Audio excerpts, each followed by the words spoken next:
सुदूरपश्चिमको बझाङ जिल्लाको स्कूल। चौरमा पढाइ हुने यस स्कूलमा पुग्ने म पहिलो विदेशी थिएँ। त्यहाँका शिक्षक खुसी थिए।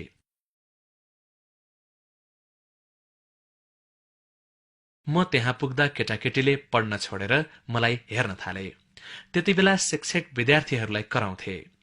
उनी मलाई आफ्ना विद्यार्थीहरू एकदमै अनुशासित छन् भन्ने देखाउन चाहन्थे, तर उनका विद्यार्थीको ध्यान भने मतिर थियो।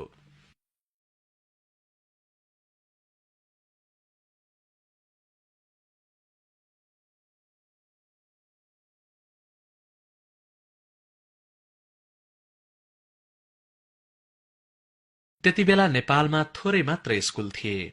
नेपालमा शिक्षा प्रणालीको आलोचना गरिन्छ, तर पनि शिक्षाका क्षेत्रमा नेपालले निसन्देह धेरै प्रगति गरेको छ।